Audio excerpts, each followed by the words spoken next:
What up, YouTube? Team Movies here. Here's my new segment of my throwback segment where I talk about the films turning 10 and 20 this week. Alright, the films turning 10 years old this week.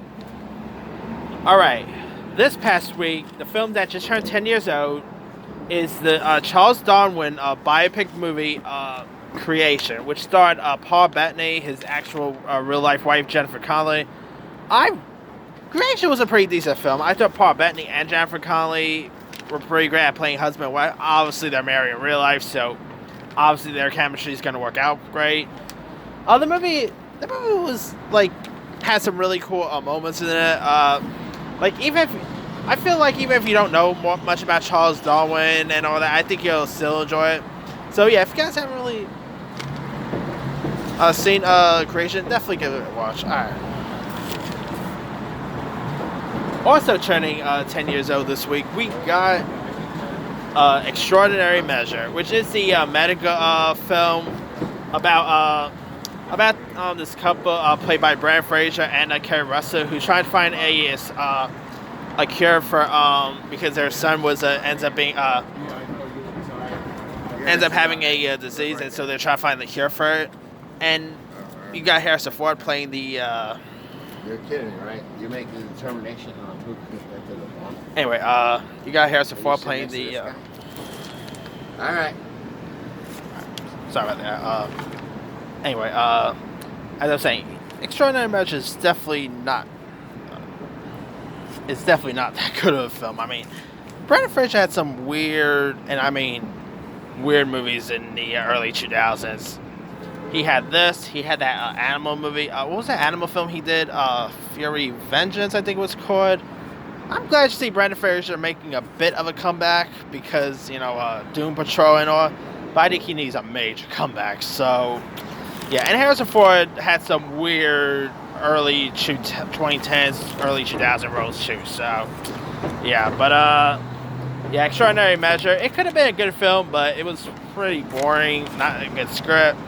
The chemistry between Ford and Fraser wasn't that great, so, yeah. Alright, now the worst film that turns 10 years old this week, this is the worst one, and that is the Dwayne Johnson classic film, Tooth Fairy. Tooth Fairy, you got Dwayne Johnson playing a Tooth Fairy. Just like Brad Fraser, Dwayne Johnson had some weird movies in the early... he had that Rachel Witch Mountain. His family, actually, not one of them was bad. I really quite liked that Game Plan movie he did. That, out of all his recent family movies he did a couple years back, his best is a Game Plan. I love a Game Plan. But his worst is Tooth Fairy. And we also had the sequel with Larry the Cable Guy, which is not even remotely better. Oh, God, Tooth Fairy 2. Oh, God, that movie's so bad. But the Tooth Fairy with Dwayne Johnson starring Julie Andrews, Seth MacFarlane, Brandon T. Jackson. Tooth Fairy was just god-awful. Wasn't funny. Garbage. Glad to see Dwayne Johnson make a bit of a comeback. And the movie was from the same director as Santa Claus. So, yeah, probably the best movie that turns 10 is definitely Creation. That movie is the better one. But, yeah, anyway... Now, the film's turning 20 this week. 20. We got the Boondock Saints.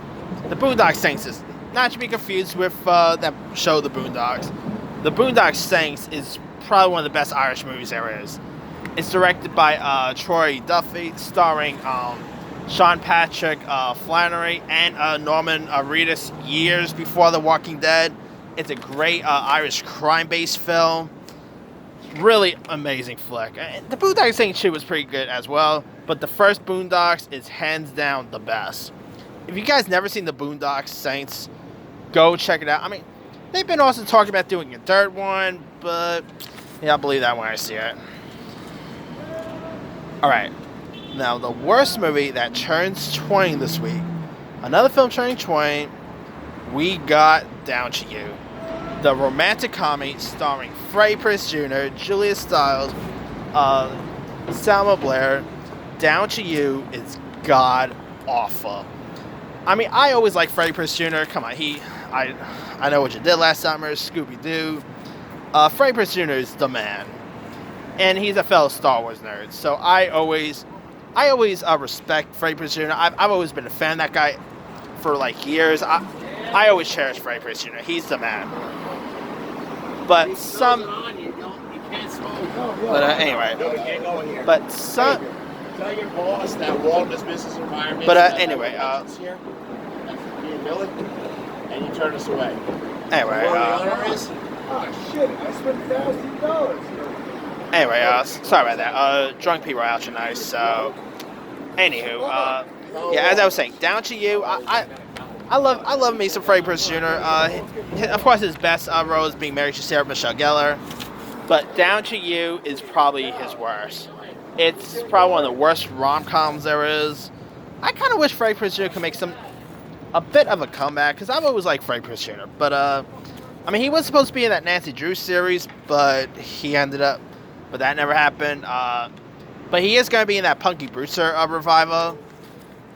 Anyway, yeah, this Down to You was definitely one of Freddie Prinze Jr.'s like worst films, and he has a tradition of some bad films. Like, he was in that movie Boy and Girl. That wasn't so great. He was in that Jack and Jill Save the World, whatever it's called. Yeah, but Down to You. Whew. Yeah, if you guys haven't seen Down to You, yeah, don't see Down to You. It's awful. And I adore me some Julia Stiles, but even she couldn't save this movie. And not to mention, also even had Henry Winkler. So, yeah. Anyway, that's pretty much it. Now, the best movie, in my opinion, that turns 10 is Creation. And the best movie that turns 20 is Boondock Saints. But anyway, let me leave it to you guys. What are some of your favorite movies that turns 10 and 20 this week? Did you actually like Tooth Fairy? Come on. Did you actually enjoy did you guys remember Down to You? Did you guys ever seen Boondock Saints? Like, which one of these movies stand out to you the most? Drop a comment below. Don't forget to like, subscribe, hit that bell for more notifications. This here is Team Movies signing off.